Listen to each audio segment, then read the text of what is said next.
సంస్తుతులే నీకు ప్రేమ స్వరూప విజయ సంస్తుతులు నీకు జయమే లభించు నీకు విశ్వమంతట సర్వదీక్ష ప్రజల వలన నిత్యమైన ప్రణుతులు సిద్ధించు నీకు విజయ సంస్తుతులే నీకు ప్రేమ స్వరూప విజయ సంస్తుతులు నీకు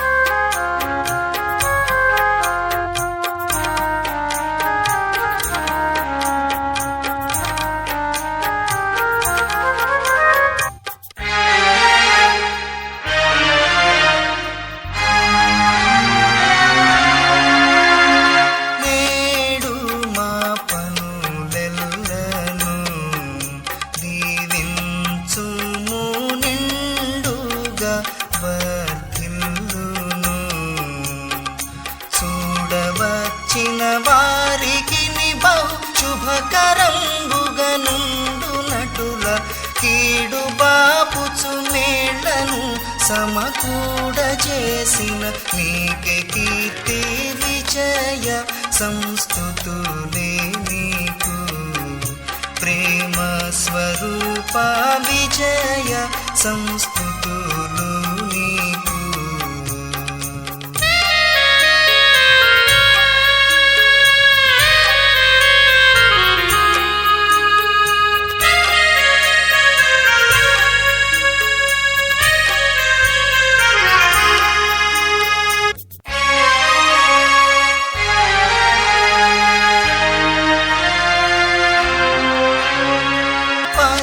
పరలోకమున కీర్తి దేవానికే ధరణియందున కీర్తి నరుల హృదయములందు కీర్తి పరమదూతలందు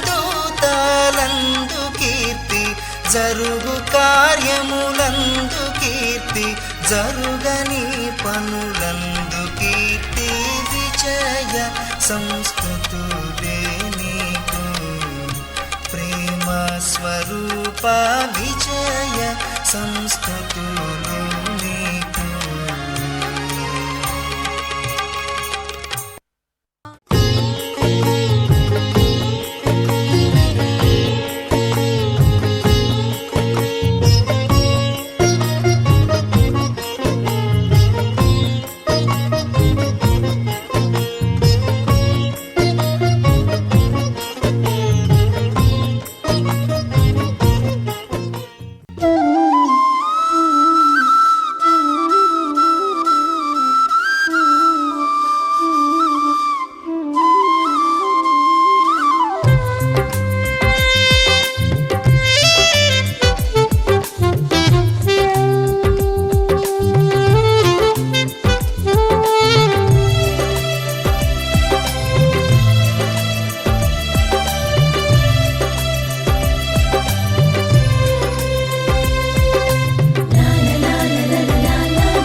తండ్రిన్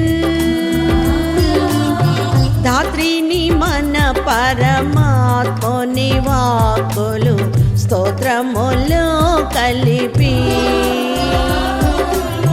స్తోత్రము సేయరు సోదరులార మన ఆత్మలతో తండ్రిన్ ధాత్రిని మన పరమాత్మని వాక్కులు స్తోత్రములో కలిపి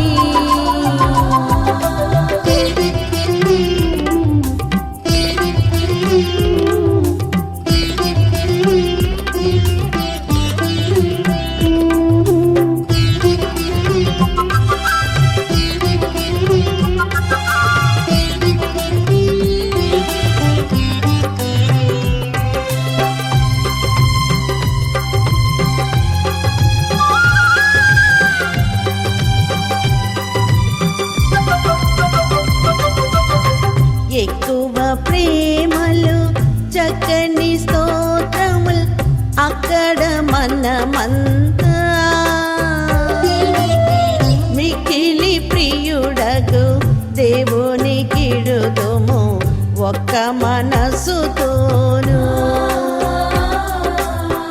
ఎక్కువ ప్రేమలు చక్కని స్తోత్రములు అక్కడ మనమందు మిగిలి ప్రియుడగు దేవుని కిడుదుము ఒక్క మనసుతోను స్తోత్రము సేయరే సోదరులార మన ఆత్మలతో తండ్రిన్ ధాత్రిని మన పరమాత్మని వాక్కులు స్తోత్రములో కలిపి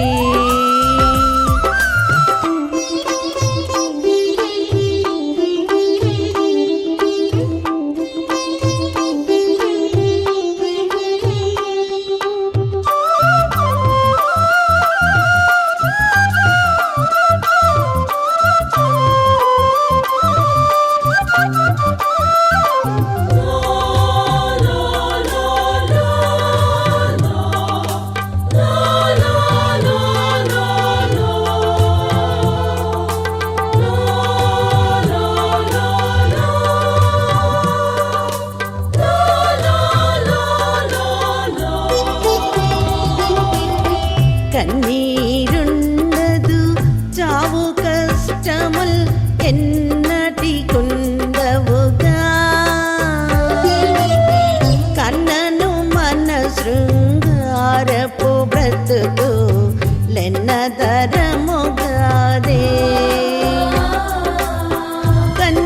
కన్నీరుండదు చావు కష్టములు ఎన్నటి కుండముగా కన్నను మన శృంగారపు బ్రతుకు ఎన్నతరముగాదే స్తోత్రము సేయరే సోదరులార మన ఆత్మలతో తండ్రిన్ ధాత్రిని మన పరమాత్మని వాక్కులు స్తోత్రములో కలిపి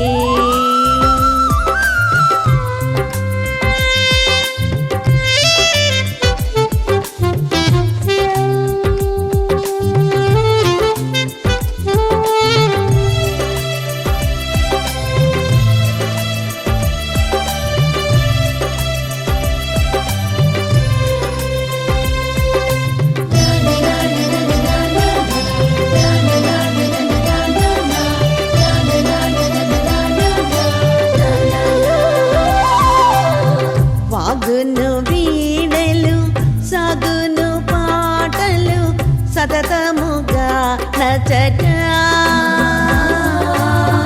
రాగములెంతో రమ్యమయుండును పాగింతనలేమో వాగును వీణలు సాగును పాటలు సతతముగా నచట రాగములెంతో రమ్యమయుండును భాగింతనలేమో స్తోత్రము సేయరే సోదరులార మన ఆత్మలతో తండ్రిన్ ధాత్రిని మన పరమాత్మని వాక్కులు స్తోత్రములో కలిపి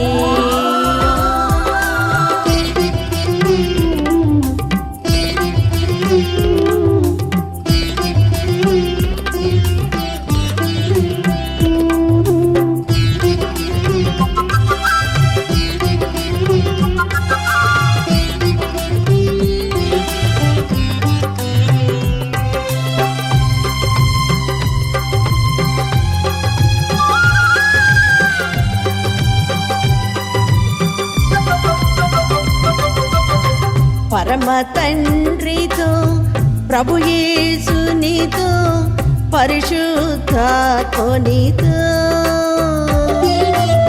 స్థిరముగా నొందుము మరిదూతలతో పరలోకమునందున్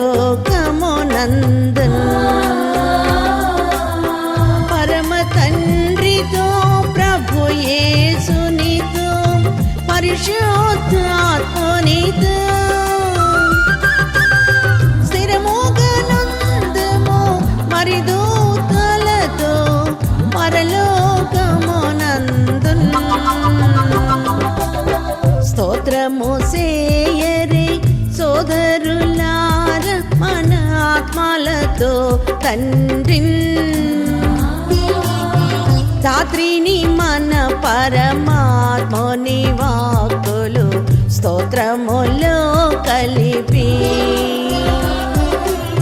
స్తోత్రము సేయరి సోదరులార మన ఆత్మలతో తండ్రిన్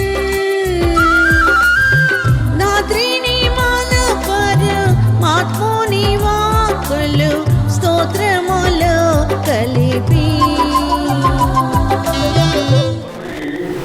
సహజంగా ప్రతి ఒక్క గృహ ప్రవేశ సమయమందు ఒక వాక్యంలో ప్రాముఖ్యంగా జ్ఞాపకం చేసుకుంటామండి. ఆ వాక్యం అందరికీ తెలుస్తున్న వాక్యమే 127వ కీర్తన. యెహోవా ఇల్లు కట్టించని ఎడల దాన్ని కట్టువారి ప్రయాసము వ్యర్థం. ఇంకోసారి చదువుతా. యెహోవా ఇల్లు కట్టించని ఎడల దాన్ని కట్టువారి ప్రయాసము వ్యర్థమే. పిల్లరా, వాక్యం చెప్పే ముందు ప్రశ్నలుగా ఆశిస్తూ ఉన్నాను. ఇది నా బాణి అండి, మీకు నచ్చడం నచ్చకపోయినా మన నాకు తప్పదు. మరి పిల్లరా, దేవుడు ఎక్కడ ఇల్లు కట్టేస్తాడా అండి? లేకపోతే దేవుడు బిల్డర్ లాగా మారి మరి ఇక్కడ ఒక బిల్డర్ గా ఉన్నారంట, మూర్తి గారా ఎవరండి? కాబట్టి సుధాకర్ గారని ఒక పెద్ద బిల్డింగ్ కట్టించారంట. దేవుడు బిల్డింగ్ కట్టేస్తున్నారా, ఇల్లు కట్టేస్తున్నారా? లేకపోతే దేవుడు తన దూతలను పంపించి ఇల్లు కట్టిస్తారా? మాట్లాడుతున్నారు, మీరు కట్టిస్తారా?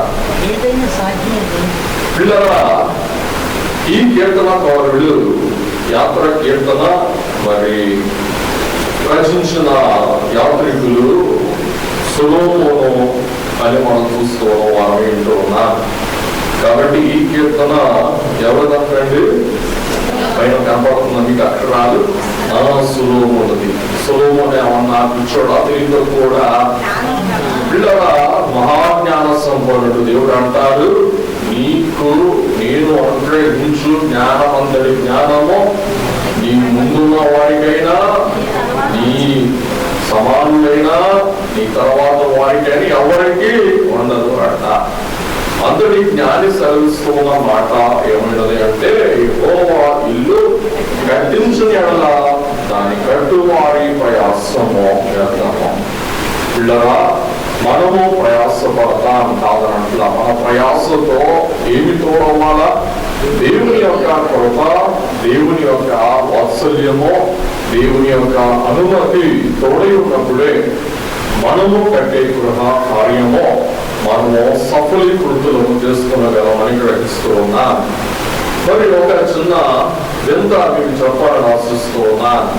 మరి ఇప్పుడు కావాలంటే మీరు నేను చెప్పిన వింత వాస్తవమో అవాస్తవమో మీరే చూసుకోవచ్చండి. ఏంటంటే, ఒక యాజకుడు ఒక తప్పు చేశాడు. ఆ తప్పు ఏంటో చెప్పడం బాగోదులేండి. తప్పు చేయడం బట్టి దైవజనుడు ఆ యాజకునికి ఒక శిక్ష విధించారు. ఏంటి శిక్ష అంటే, ఓ యాజకుడా, నీవు మందిరము కడతానికి గోడలు లేపావు, కానీ నీవు గోడల మీద కప్పియవు అని అన్నారు. పిల్లరా అని అంటూ ఒక మాట అన్నారంట. పెద్ద మాట చెప్తారు. ఏంటంటే, ఆ యొక్క గుడికి సమీపంలోనే రైలు బండ్లు తిరుగుతూ ఉంటాయండి. రైల్వే ట్రాక్ ఉంటుంది, అది చీరాల్లో ఉంది. రైల్వే ట్రాక్ ప్రక్కనే ఉంటుంది. ఈ గుడికి కప్పు పడితే రైలు పట్టాలు కేకలేస్తాయి అన్నారంట. గుడికి కప్పు పడితే రైలు పట్టాలు కేకలేస్తాయి ఎక్కడన్నా. పిల్లరా, ఈ వేళకి చూస్తే ఇంచుమించు ఈ సంగతి జరిగి 1947-46లో జరిగింది ఈ సంగతి. లేకపోతే తర్వాత ఇంచుమించు 1958-57. ఇప్పుడు ఎన్ని సంవత్సరాలు ఉంటుంది? ఇప్పటికీ గోడలు ఉన్నాయి, కానీ ఆలయానికి కప్పు లేదు. చూడండి, కప్పు వేయడానికి చాలా మంది మేధావులు ముందుకు వచ్చారు, కానీ ఇప్పటికీ కూడా ఆ దేవాలయంలో మరి మధ్యలో రేకులు వేసుకొని మధ్యలో టెంట్లు వేసుకొని ఆరాధన ఆయావారు కొన్ని దినాలు జరిపించుకొని మళ్ళీ దివాళీస్ వెళ్ళిపోతున్నారు. కానీ ఈనాటికి ఎవరు కూడా ఊరు నడిపొడ్డులో ఉన్న ఆ ఆలయానికి ఏం వేయలేకపోయారు, కంపు వేయలేకపోయారు. పిల్లరా, మరి దేవుడి యొక్క కృప లేకపోతే ఇల్లు అనేది కట్టబడదు అన్న సంగతి ఎంత వాస్తవమో ఈ చిన్న సాక్ష్యము ద్వారా మీకు నేను తెలియజేస్తూ ఉన్నాను. కాబట్టి మనము ఇల్లు కట్టుకోవాలంటే మన యొక్క ఉద్దేశ్యము, మన కోరిక దేవుడు సఫలము చేసి దానిని సుసాధ్యము చేయవలసిన వారు ఇంటూ ఉన్నారు. పిల్లరా, ఇలాగున్న దేవుడు మన కొరకు ఇటువంటి ప్రశస్తమైన గృహములను దానముగా అనుగ్రహిస్తూ మనల్ని దీవిస్తూ ఉన్నవాడు ఉన్నారు. కాబట్టి యెహోవా ఇల్లు కట్టించిన ఎడల మన ప్రయాస వ్యర్థము. మన ప్రయాసకు, మన ప్రయత్నానికి దేవుని యొక్క కృప, దేవుని యొక్క సహాయము తోడైన నాడే ఆ యొక్క కార్యము అనేది పరిపూర్తి అవుతూ ఉన్నది, సఫలీకృతం అవుతూ ఉన్నది అని మనం చూస్తూ ఉన్నాము. పిల్లరా, చాలా మంది చాలా సొమ్ము సంపాదించుకుంటారు, కూడబెట్టుకుంటారు. కానీ వారు తమ జీవిత కాలంలో తమ పాటు గృహాలు కట్టుకోలేకపోతూ అద్దె గృహాల్లో ఉంటూ వారు కాలయాపన చేయువారు లోకంలో అనేకులు మన కనబడుతూ ఉంటూ ఉన్నారండి. కాబట్టి మహామహులకే ఈ లోకంలో ఏమి లేవు, స్థిరమైన లేక స్వాస్థ్యమైన గృహాలు లేవు. ఉదాహరణకు ఉద్యోగస్తులు ఉంటారు, వారికి స్థిర నివాసాలు ఉంటాయా? ఉండవు. 5 సంవత్సరాలు ఒక రోజు ఒక చోట ఉంటా, ఇంకో 4 ఏళ్ళు ఇంకో చోట ఉంటా. ఇల్లు కట్టుకోవాలని వారికి ఉన్నా కానీ కట్టుకోలేని పరిస్థితి, ఎక్కడ కట్టుకుందామో అనే సంగతి వారు ఆలోచించలేని పరిస్థితి అని మనం చూస్తూ ఉన్నాము. కాబట్టి నేను మీకు చెప్ప ఉద్దేశించిన సంగతి ఏమైనది అనగా, మనము చేయు కార్యమును దేవుడు సఫలము చేయవాడై ఉండాలి. మనము ప్రార్థిస్తే ఆ ప్రార్థన పరమందు నుండి దేవుడు ఏమనాలా? అవును, ఆమేన్ అనాలా. అన్నప్పుడే ఆ యొక్క కార్యము, ప్రయత్నము అనేది సఫలీకృతము అవుతుంది అని మనం చూస్తూ ఉన్నాము. అలాగనే ఇంకొక వాక్య భాగం మనం చూసినట్లయితే 33వ కీర్తన 16వ వచనం నుండి మనం పఠించుకుందాం. 33, 16 నుండి 18. ఏ రాజును సేనా బలము చేత రక్షింపబడడు. ఏ రాజును సేనా బలము చేత రక్షింపబడడు. ఏ వీరుడును అధిక బలము చేత తప్పించుకొనడు. రక్షించుటకు అక్కరకు రాదు. గుర్రము అక్కరకు రాదు. అది దాని విశేష బలము చేత మనుషులను తప్పింపజాలదు. వారి ప్రాణమును మరణము నుండి తప్పించుటకును, కరువులో వారిని సజీవులనుగా కాపాడుటకును యెహోవా దృష్టి ఆయన యందు భయభక్తులు గల వారి మీదను, ఆయన కృప కొరకు కనిపెట్టు వారి మీదను నిలుచుచున్నది. కాబట్టి యెహోవా దృష్టి ఎవరి మీద ఉన్నదంట? ఆయన యందు కనికరము గల వారి మీద ఉన్నట్లు మనం చూస్తూ ఉన్నాం. పిల్లరా, మరి మీరందరూ పెద్దోళ్ళు, మీ అందరికి ఇందిరాగాంధీ తెలుసా? ఇందిరాగాంధీ ఏమా తెలుసు. మరి ఇందిరాగాంధీ ఢిల్లీలో చనిపోయింది. ఎట్లా చనిపోయింది? ఏమా ఎవరు చెప్పారు? అవును, కాయవలసిన వారే ఏం చేశారు? అవును, కాల్చి చెప్పారు. కాబట్టి చూస్తే అంత పెద్ద ఆమెకి ఏమన్నా కావలి ఘాటు ఉందా? లేదు. అలాగే పిల్లరా, వారు ఏమన్నా తినాలన్నా తాగాలన్నా మనకిలాగా తినగలరా? త్రాగలరా? తినలేరు, త్రాగలేరు. కాబట్టి వారికి ఎంత దప్పికేసినా కానీ నీళ్ళు ఎవరా బాబు అంటే పోలీసుడు ఏం చేయాలా? నీళ్లు తాగాలా, పరీక్షలు చేయాలా, అప్పుడు ఇవ్వాలా. అలాగే వారు బయటికి వెళ్ళాలనుకోండి, ఏం చేయాలా? 1 గంట సేపు పోలీసు వాళ్ళంతా బందోబస్తు చేస్తే తప్ప వాళ్ళు బయటికి వెళ్ళలేరు.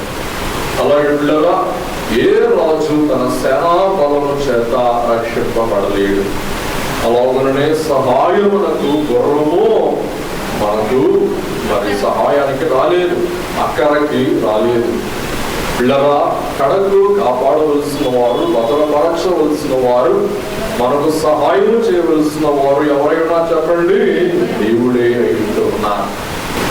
చూడండి, కాబట్టి మరి రాజు తన సేనా బలాన్ని ఆధారం చేసుకుని బతకలేడు. యుద్ధానికి గుర్రం సహాయం చేయలేదు. కాబట్టి మరి మహారాజు దావీదు గారు సెలవిస్తూ ఉన్న మాట ఇది. పిచ్చుడు రోడ్డు పోయేవాడు మాట్లాడుతున్నా. కాబట్టి ఒక గొప్ప పరాక్రమశాలి అయిన దావీదు గారు సెలవిచ్చే మాట, మనల్ని ఎవరు కాపాడాలంటండి, దేవుడే కాపాడాలని గ్రహిస్తూ ఉన్నా. అలాగే సామెతల గ్రంథము 16వ అధ్యాయము 9వ వచనం. సామెతలు 16:9. ఒకడు తాను చేయబోవునది యోచించుకొనును. యెహోవా వాని నడతను స్థిరపరచును. మనం ఆలోచిస్తే సరిపోలేదు, కానీ మన ఆలోచన కార్యరూపం దాల్చాలంటే మనకు ఎవరు కావాలా? దేవుడు కావాలా? దేవుని యొక్క కృప తోడై ఉండాలా అని మనం గ్రహిస్తూ ఉన్నాం. అలాగే సామెతలు 21:30-31 చూద్దామండి. సామెతలు 21 అధ్యాయం 30 విరోధమైన జ్ఞానమైనను వివేచన అయినను ఆలోచన అయినను నిలువదు. యుద్ధ దినములకు గుర్రములను ఆయత్తపరచుట కసుదాని రక్షణ యెహోవా ఆధీనము. కాబట్టి యుద్ధ దినమందు రక్షణ ఎవరు అనుగ్రహించాలండి? దేవుడే అనుగ్రహించాలా, దేవుడే కరుణించాలా అని దావీదు గారు అన్నారు. దావీదు కుమారుడైన సొలొమోను గారు కూడా సెలవిస్తూ ఉన్నట్లు మనం చూస్తూ ఉన్నాం. మరి ఒక శ్రేష్టమైన వాక్యము, మరి ఒక వింతైన వాక్యం ప్రసంగి గ్రంథము 9:11 చూద్దాం. ప్రసంగి 9:11. మరియు నేను ఆలోచింపగా సూర్యుని క్రింద వడిగలవాడు పరుగులో గెలవడు. ఇదేంటంటే ఆశ్చర్యం. వడిగలవాడు పరుగులో ఏం చేయడంట? గెలవడు. ఇది ఎక్కడన్నా కుదురుద్దా? పిల్లరా, వడిగలవాడు అనుకుంటా, నేను బాగా పరిగెడతాను అనుకుంటా అని వాడికంటే బాగా పరిగెత్తే వాళ్ళు ఉన్నారని వాడికి తెలియదు. ఒకవేళ అలాగూ పరిగెత్తాలని పూనుకున్నా కానీ ఏ నడుమో ఏ తుంటో పట్టిందనుకోండి, పరిగెత్తగలడా? పరిగెత్తలేడు. కాబట్టి ఈ యొక్క సంగతి మనం బాగుగా ఎరుగుదము. ఒలింపిక్స్ లో ఒక క్రీడలో ఒక క్రీడాకారుడు మొదటి స్థానంలో పరిగెడదామని తాను ఆ యొక్క రంగంలో ప్రవేశించాడు, పరుగు పందెంలో ప్రవేశించాడు. కానీ మధ్యలో పరిగెత్తేసరికి తాను తుంటి పట్టిందంట, అక్కడే కూడబడిపోయాడు. అందరూ దాటుకుని వెళ్ళిపోయారు. వెనక్కి రావటం సిగ్గు. పిల్లల క్రీడాకారుడై ఉండి ఆ గురి దాటకుండా గురిలో నుండి బరిలో నుండి వెనక్కి రాగలడా? వెనక్కి రాగలడు. వెనక్కి వస్తే చచ్చిపోయినా పర్వాలేదు, కానీ ఆ పరుగు పందెంలో ఉన్న క్రీడాకారుడు ఏం చేయలేడు? వెనక్కి రాలేడు. ఇంకీలోగా ఆ గ్యాలరీలో ఉన్న తండ్రి వచ్చి భుజం మీద చేసుకొని ఎత్తుకొని అడుగడుగు కుంటుకుంటూ తనలో ఉన్న క్రీడా ఆ నైజం బట్టి, క్రీడా స్ఫూర్తిని బట్టి, ఉద్రేకం బట్టి మొత్తం మీద కుంటుకుంటూ ఏం చేశాడు? వీడు దాటాడు. కాబట్టి మరి పరుగు వానికి ఏం రాదంటండి? గెలుపు రాదు. అలాగనే బలము గలవాడు యుద్ధమునందు విజయం పొందడు. చూడండి, కాబట్టి యుద్ధ రంగమందు బలవంతుడు కూడా ఒక్కోసారి ఏమవుతాడంటండి? ఓడిపోతాడంట. చదవండి. జ్ఞానము గలవానికి అన్నము దొరకదు. ఇదేంటండి ఆశ్చర్యం? జ్ఞానము గలవానికి ఏం దొరకదంట? అన్నం దొరకదు. ఇది ఎక్కడ న్యాయం? మరి ఈ లోకంలో చాలా మంది ఉన్నారు, PhD చేసిన వాళ్ళు ఉన్నారు, డబుల్ డాక్టరేట్ చేసిన వాళ్ళు ఉన్నారు. వాళ్ళు ఏం చేస్తున్నారు పాపం, ఉద్యోగాలు లేక బయట తిరుగుతూ ఉన్నట్లు మరి మనం చూస్తూ ఉన్నవారు ఉన్నారు. మరి మన సొసైటీలో చెప్తే వాస్తవ సంఘటన ఏంటంటే, మరి నేను బాగా ఎరిగిన ఒక అబ్బాయి ఉన్నాడు. ఏనాడు MBA చదివి పూర్తి చేశాడు. ఇవాళ ఏం పని చేస్తున్నాడంటే రైల్వే ప్లాట్ఫామ్ మీద సమోసా అమ్ముకుంటున్నాడు. ఏం చదువుకున్నాడు? MBA చదువుకున్నాడు. ఏం చేస్తున్నాడు? సమోసాలు అమ్ముకోవడానికి MBA చదవాలా? చెప్పండి, MBA చదివితే కానీ సమోసాలు అమ్ముకోలేదా? కాబట్టి వాక్యము మరి ఒక సున్నైనా పుల్లైనా తప్పిపోదు అంటానికి అంత రూఢి వాక్యమో దీన్ని బట్టి మనకు అర్థమవుతూ ఉంది. జ్ఞానంగా వానికి ఏం దొరకట్లేదంట, అన్నం దొరకట్ల. కాబట్టి జ్ఞానికి అన్నం కావాలన్నా కానీ ఎవరు పెట్టాలంట? దేవుడే పెట్టాలా?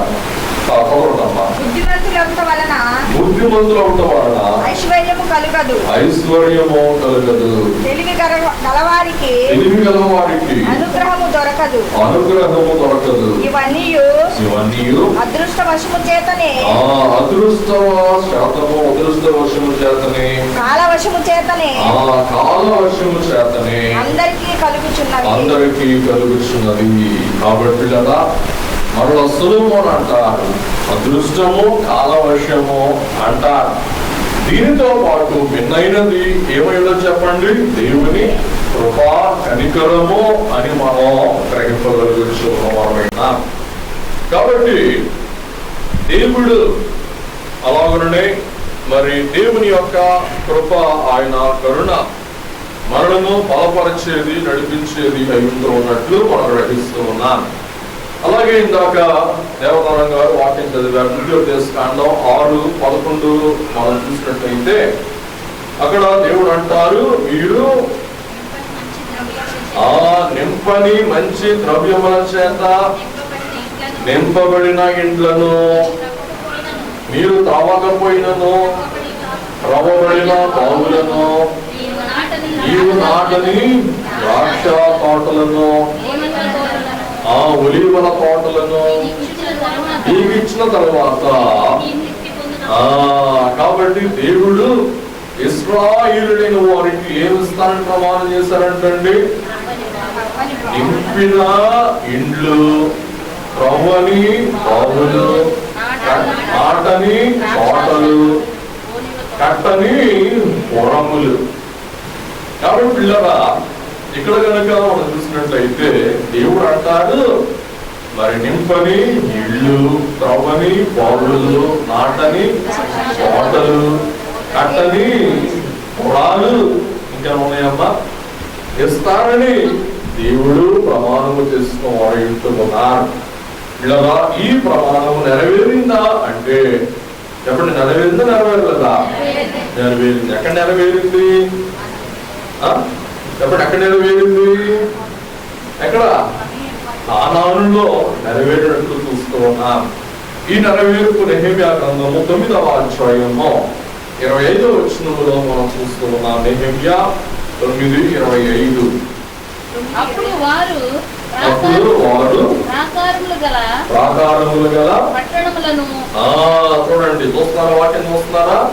వారు అంటే ఎవరు? ఇశ్రాయేలీయులు. ఏ శోధన చేస్తున్నారంటండి? ప్రాకారం గల పట్టణములను, బలవంతమైన భూమిని స్వాధీనపరుచుకొని సకలమైన పదార్థములతో నిండి ఉన్న ఇండ్లను, త్రవ్విన బావులను, ద్రాక్ష తోటలను, ఒలీవల తోటలను, బహు విస్తారముగా ఫలించు చెట్లను వర్షపరచుకుని. చూసారా? ఇప్పుడు చెప్పండి, వాగ్దానం నెరవేరిందా నెరవేరలేదా? నెరవేరింది. కాబట్టి శారమ్మ గారు అంటారు, వాగ్దానము చేసిన దేవుడు నమ్మదగిన వాడు అని ఎవరు నమ్మింది? శారమ్మ నమ్మింది. కాబట్టి పిల్లరా, ఈవేళ మనం కూడా ఈ గృహం చూసి ఒక నమ్మకంతో వెళ్దాం. ఏంటి ఆ నమ్మకం? దేవుడు నాకు ఎంతకంటే మంచి ఇల్లు ఇస్తారు అని నమ్మండి. ఎందుకంటే చిన్న ఇల్లు ఇస్తారని కాదు, ఎందుకంటే మంచి ఇల్లు ఇస్తారు. ఎంతమంది నమ్మకం చెయ్యొద్దండి. అందరికుంది నమ్మకం, చాలా సంతోషం, ధన్యులు అన్నమాట. నా వాక్యం కాస్త బలిస్తుంది అన్నమాట. కాబట్టి ప్రభు అన్న నమ్ముట అయితే నమ్మువానికి సాక్ష్యమే. కాబట్టి మరి మనకు ఆవగింజంత విశ్వాసం ఉంటే పర్వతాలు కదిలి సముద్రంలో పడతాయంట. ఇలా మనము నమ్మిక మాత్రము ఉంచితే మనము మహిమ చూస్తామని దేవుడు మనకు సెలవిస్తూ వారు ఉన్నారు. అలాగుననే పౌలు గారు అంటారు, అడుగు వాటన్నిటికంటే వాటన్నిటికంటే అత్యధికముగా చేయ శక్తి గల దేవుడని మనం చూస్తూ ఉన్నాం. అలాగే యెహోషువ గ్రంథము 24వ అధ్యాయము 13వ వచనం. యెహోషువ 24:13. యెహోషువ 24:13.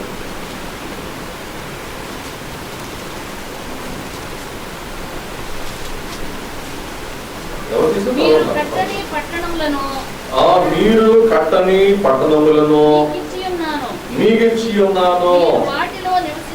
మీరు వాటిలో నివసించుచున్నారు. మీరు నాటని ద్రాక్ష తోటల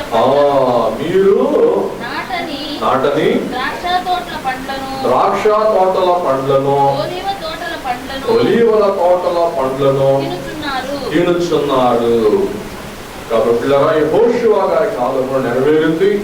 అలాగనే మరి యెరూషలేము శిథిలమైపోయిన తర్వాత మరలా నిర్మాణము జరిగించి అలాగనే ఆ యొక్క కట్టడంలోనికి ప్రవేశించిన ఎజ్రా నెహెమియా గారి కాలంలో కూడా పరిపూర్ణంగా ఈ యొక్క వాగ్దానం నెరవేరినట్లు మనం గ్రహిస్తూ ఉన్నాం.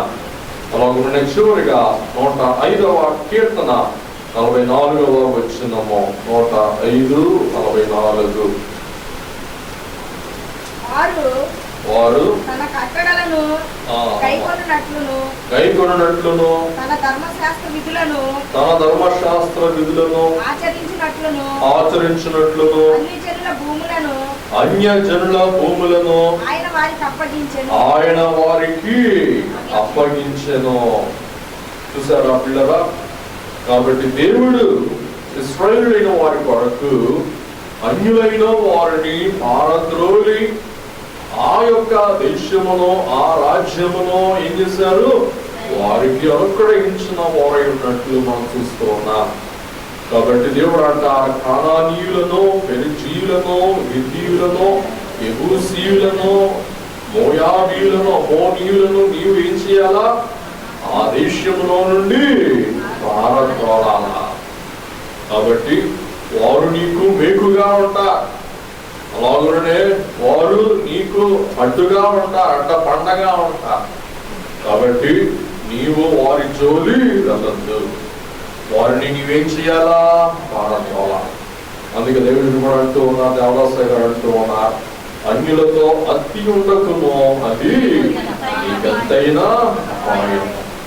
కాబట్టి అన్యులతో సహవాసం చేయొద్దని కాదు, కానీ ఎంతవరకు అంతవరకు. కాబట్టి అధిక సహవాసం చేస్తే మనం కూడా ఏమయ్యే దుస్థితి ఉంటుంది?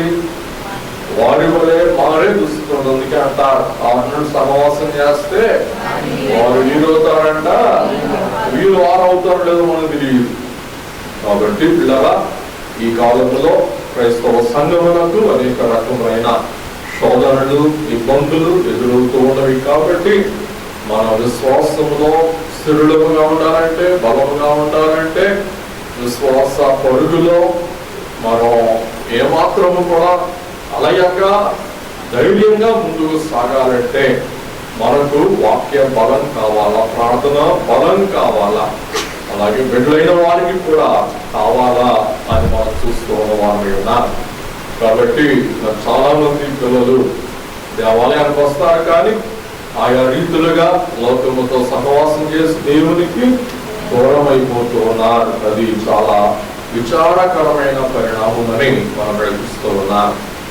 పిల్లగా మరి యాకోబు గారి గత ప్రార్థన, వారి భక్తి విశ్వాసము, వారి కుమార్తె గారికి, అల్లుడు గారికి అలాగే ఆ విశ్వాసము వారి మనవాళ్ళకి మనవరాళ్ళకి కొనసాగుతూ ఉంది. అలాగే మనం కూడా ఏం చేయాలా? ఈ విశ్వాసములో మనం సాగాల, మన పిల్లలు సాగాల అని అనుకుంటున్నాం. అప్పుడు దేవుడు ఏ దీవెనైనా మనకు అనుగ్రహించేవాడు. కాబట్టి ఈ యొక్క మధ్యాహ్న కాల సమయం ముందు ప్రసాద్ గారికి దేవ ప్రసాదంగా అనుగ్రహించిన ఈ యొక్క నూతన గృహం బట్టి ఆనందిస్తూ సంతోషిస్తూ, మరి ఈ యొక్క ప్రాంతానికి పేరు శ్యామలా నగర్ కాబట్టి మరి సస్య శ్యామలంగా మారిపోయింది ప్రాంతం అంతా. మరి చూస్తే ఇది అసలు గుంటూరేనా నాకు ఆశ్చర్యం వేస్తుంది. ఈ ప్రాంతం రాలేదు చాలా కాలం అయింది, ఇంట్లో 10 సంవత్సరాలు అవుతుంది ఈ ప్రాంతం వచ్చి. మరలా ఈ ప్రాంతం చూసినప్పటికే మరి ప్రసాద్ గారు పుణ్యవాళ్ళు మరి ఇక్కడ కూడా గుంటూరు ఉందో నాకు ఇప్పుడు అర్థమైంది. కాబట్టి మరి నేను ఆశ్చర్యపోయాను, చాలా సంతోషం. కాబట్టి మరి శ్యామల నగరంలో ఉండేవాళ్ళంటే చాలా మేధావులు అన్నమాట అండి. కాబట్టి మామూలు శ్యామల నగరంలో ఎవరు ఉంటారు? మేధావుల నగరం ఇది అన్నమాట. కాబట్టి ఉన్నత విద్యావంతులు, ఉన్నత ఉద్యోగస్తులు ఉండే నగరం ఏ నగరం? శ్యామల నగరం, సస్య శ్యామల నగరం అన్నమాట. కాబట్టి పక్కనే ఉంది నల్లపాడు. మరి కాబట్టి అదేమో పాడు, ఇదేమో నగరం.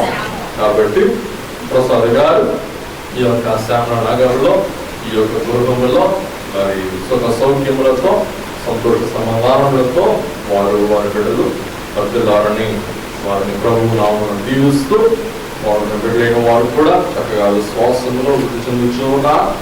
వరకు బట్టి విశ్వాసం కలిగి వారు కొనసాగలని కొనసాగుతారని గుడిగా నమ్ముచు మరి ఈలోగున యాకోబు గారు బిడ్డల కొరకు చేస్తున్న ప్రార్థనలు వారి భక్తి విశ్వాసమే ఈ కుటుంబానికి ఒక పెంచగా ఘాటుగా ఉన్నందున మరి వారు కూడా ఆనందంలో వారు పంచుకున్నందులకు సంతోషిస్తూ ఈలోగున వేరే విష్ణు బిడ్డలుగా, దేవుని బిడ్డలుగా, దేవుని నామదారులుగా రక్తము ద్వారా కొనబడిన వారముగా సదా భక్తులుగా ధన్యత ప్రభు మనకు అనుగ్రహించును గాక. ఆమేన్. దయగల ప్రభువా, కృపగల తండ్రి, మీరు ఇల్లు కట్టించాలని మా ప్రయత్నములు సఫలము చేయాలని మా పక్షముగా యుద్ధమాడాలని దేవా మీరు మా జ్ఞానం బట్టి మాకు ప్రతిఫలం ఇవ్వాలని అలాగనే తండ్రి మా బలము మా వర్షము కాదు కానీ మీ వర్షము అలాగనే మీ సర్వశక్తి వర్షము అని తండ్రి మేము మీ యొక్క పరిశుద్ధ గ్రంథములో అనేక సంగతులు గ్రహించి ఉన్నాం. మరియు ప్రభావులు గారు అన్నారు, నిన్ను ప్రేమించి వారికి శుద్ధపరిచిన ఈవులు చూడలేదు, చేతులు తాకలేదు, హృదయములకు గోచరం కాలేదన్నా. కాబట్టి స్వామి ప్రభా ప్రసాద్ గారికి దేవా ఊహింపని అలాగనే తెలివికి అందని ఈ గృహమును మీరు వారికి అనుగ్రహించారని నమ్ముతూ స్తుతిస్తూ ప్రభా వారి ప్రయత్నాలను తొలగి కీడు పరిహారం చేసి మీరుతో నింపి ప్రభా ఈ లోకములో మేము పాముల వలె వివేకులుగాను పాముల వలె నిష్కప్తులుగా జీవించి దేవ నిన్ను మహిమపరచగల ధన్యత దయచేయమని ఈ యొక్క గృహములకు కర్తయు మరియు మన పరము పరమాత్మ నిత్య గృహము నిర్మించి ఆ గృహంలోనికి కొనిపోవడం మంచి అవసరం రానయ్యున్నా యేసు నామమున వేడుకొనుచున్నాం పరమ తండ్రి. ఆమేన్. సరే ముగించుకుందామండి. మా ఆశను మా కోరికను మన్నించి ఇచ్చేసినటువంటి మరి బాబాయ్ గారికి, చిన్నమ్మ గారికి నిండు కృతజ్ఞతలు తెలియజేసుకుంటున్నాం. కుటుంబం కొరకు బిడ్డలైన వారి కొరకు మరి నూతన విషయాలలో వారికి మార్గోత్సవాలు వచ్చేలాగా మనం మనం చేసుకుందాము. La la